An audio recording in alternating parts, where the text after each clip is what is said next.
ನಾನು 25 ದಿನಗಳ ಕಾಲ ಮೌನವಾಗಿ ಪ್ರಸಾದವನ್ನು ಬಿಟ್ಟು ಎಲ್ಲ ಬಿಟ್ಟು ಶಿವನ ಜ್ಞಾನದಲ್ಲಿದ್ದೆ ಅನ್ನೋದು ಅಷ್ಟೇ. ಆದರೆ ತಾವೆಲ್ಲರೂ 25 ದಿನಗಳ ಕಾಲ ನನ್ನ ಚಿಂತೆಯಲ್ಲಿ ತಾವೆಲ್ಲರೂ ಅನುಷ್ಠಾನವನ್ನು ಮಾಡಿದಿರಲ್ಲ.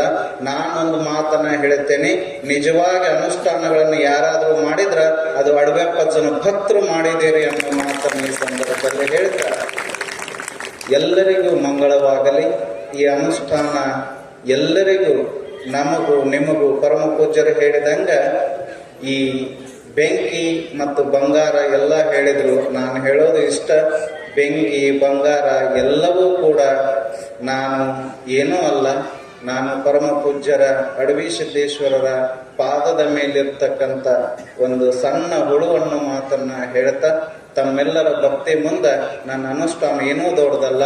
ಎಷ್ಟೋ ಜನ ಅನ್ನಾಕತ್ತಿದ್ರು, ಅಜ್ಜಾರ ಅನುಷ್ಠಾನದೊಳಗ ಏನು ಬಿಡಕೊಂಡ್ರು, ಏನು ಸಿದ್ಧಿ ಮಾಡ್ಕೊಂಡ್ರು ಅಂತ ಹೇಳಿ ನಾನು ಒಂದು ಮಾತನ್ನು ಹೇಳ್ತೇನೆ.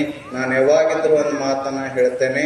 ನಾನು ಅನುಷ್ಠಾನದೊಳಗ ಏನಾದರೂ ಎರಡು ಅಜ್ಜವ್ರು ಹೇಳಿದಂಗ ಏನಾದರೂ ಅನುಷ್ಠಾನದೊಳಗ ಒಂದೆರಡು ಏನಾದರೂ ಸಿದ್ಧಿ ಅಂತ ಏನೂ ಮಾಡ್ಕೊಂಡಿಲ್ಲ. ಮತ್ತು ನಾಳಿಂದ ನೀವು ಅಜ್ಜಾರು ಏನಾರು ಮಾಡ್ಕೊಂಡಾರಂತೆ ಅಂತದೇನೂ ಇಲ್ಲ.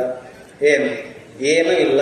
ಆ ಅನುಷ್ಠಾನದೊಳಗ ನಾನು ಕೇಳ್ಕೊಂಡಿರ್ತಕ್ಕಂಥದ್ದಿಷ್ಟೇ. ಅನುಷ್ಠಾನ ಶಕ್ತಿ ನನಗೇನಾರ ಆಗ್ಯದಪ್ಪ, ಅನುಷ್ಠಾನದೊಳಗೆ ಏನಾರ ಸಿದ್ಧಿ ಆಗ್ಯದ ಅಂತಂದ್ರೆ ಗೋಕಾಕ್ ಅಜ್ಜಾರ ಹೇಳಿದಂಗ ಅನುಷ್ಠಾನದೊಳಗೆ ಏನಾರ ಸಿದ್ಧಿ ಆಗಿತ್ತು ಅಂತಂದ್ರ ಅದು ಅಡವೆಪ್ಪಜ್ಜನ ಭಕ್ತರು ತಾವೆಲ್ಲ ಏನು ಸೇರಿದಿರಿ ಇದೇ ಒಂದು ಸಿದ್ಧಿ ಅನ್ನೋ ಮಾತನ್ನ ಹೇಳ್ತಾ